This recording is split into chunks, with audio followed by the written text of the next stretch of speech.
Hey, truth seekers. James here. Listen to this. How Trump's abrupt immigration ban sowed confusion at airports, agencies. After immigration agents detained two Iraqis on Saturday at New York's John F. Kennedy International Airport, their lawyers and two U.S. representatives accompanying them tried to cross into a secure area and were stopped themselves. Step back, the agents shouted at them.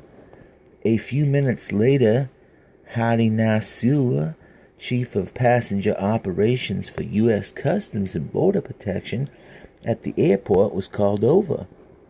Representatives Gerald Nadler and Nadia Velez, both Democrats from New York, wanted clarification on whether an immigration ban issued on Friday by President Donald Trump prevented the Iraqis from consulting with attorneys. Nasir had no clear answer.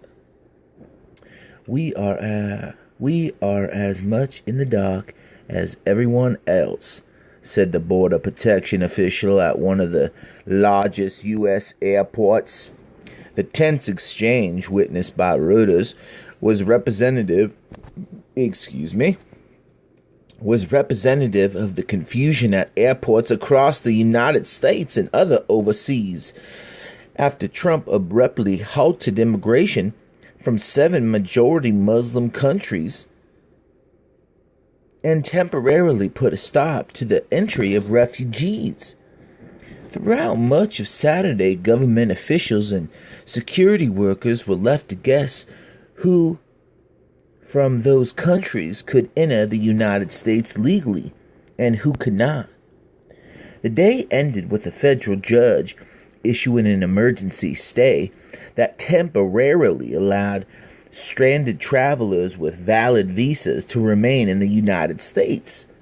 The American Civil Liberties Union, which sought the stay, said it would help 100 to 200 people with visas or refugee status who found themselves detained in transit or at U.S. airports. Reckless.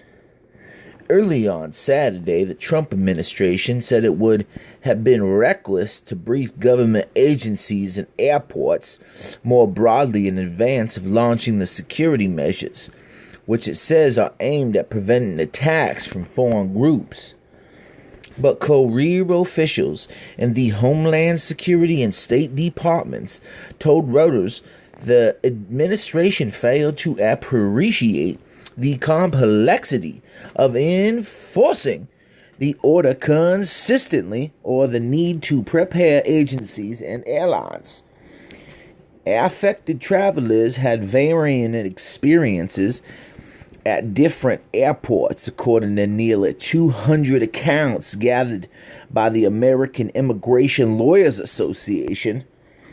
Many holding visas told the association they were allowed into the country without a problem, despite Trump's executive order banning them.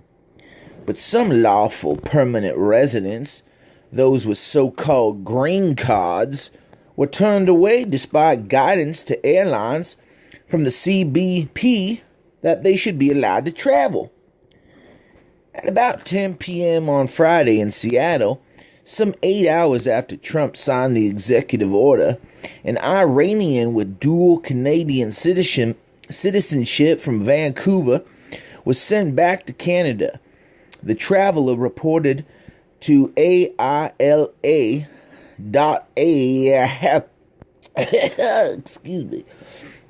A half hour later in New York City, an Iranian arrived at JFK and entered the United States on a valid visa without any problems, according to AILA.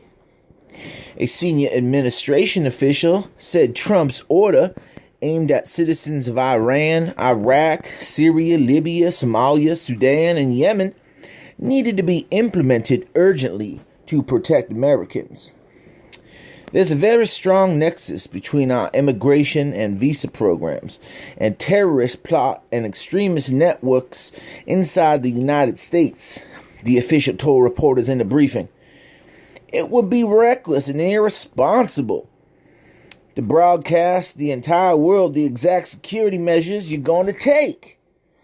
Key figures at the Department of Homeland Security were informed, said the official, declining to elaborate.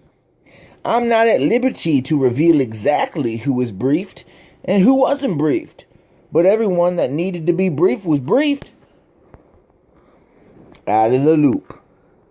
At the State Department, one of the main agencies dealing with visas and immigration, most officials first heard of the executive order on immigration through the media, according to two department officials.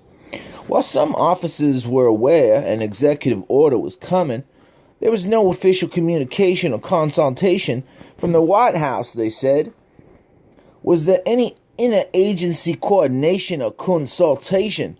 No, said one senior official, speaking on condition of anonymity. Immigration enforcement is among the federal government's most complex endeavors, involving 7 agencies from the U.S. Coast Guard and CBP to the state and justice departments.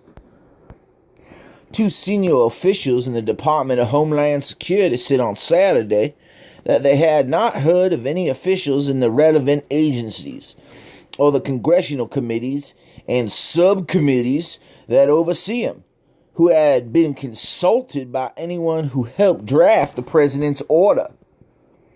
If the result is confusion and inconsistency, the responsibility all lies at one address, said one of the officials, referring to the White House.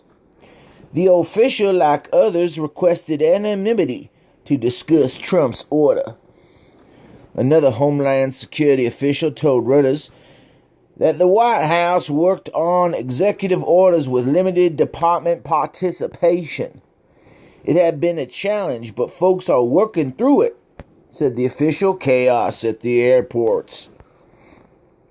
One of the Iraqis detained at JFK was Hamid Khalid Darwish, a 53-year-old Kurd who had worked at a U.S. Army translator in Iraq and had been threatened there for helping the Americans. Visas for him and his family were finally issued on January 20th, according to a lawsuit filed on behalf of Darwish and another Iraqi who had also worked with the U.S. military. But as soon as he landed at JFK, he was detained by CBP officers and barred from contacting his attorney. When his attorney from the International Refugee Assistance Project asked the CBP officers whom they could contact, the agents responded, "Mr. President, call Mr. Trump," according to the lawsuit. Eventually, Darwish was allowed to leave and meet the lawmakers and his lawyers, clutching his passport and weeping with joy. The other Iraqi who was detained, Hadier Samir Al-Bukaki Ashawi, was also allowed to enter the country. But dozens of others were less fortunate. Conflicting media and government reports caused confusion for airlines struggling to deal with the order. CBP informed air carriers about the executive order in a conference call late on Friday, said a person familiar with the agency's communications. CBP then said written guidance before noon on Saturday saying that green card holders were not included in the ban and could continue to travel in the United States of America. The source said airlines were allowing travelers with green cards on flights until otherwise told. The Trump administration official later told reporters that U.S. green card holders traveling outside the United States needed to check with a U.S. consulate to see whether they can return. It's being cleared on a case-by-case basis, the official said.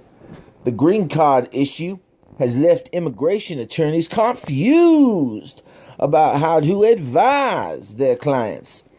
Attorney David Leopold from Cleveland, Ohio, said he is erring on the side of caution, advising his clients to stay in the United States to avoid being stranded abroad.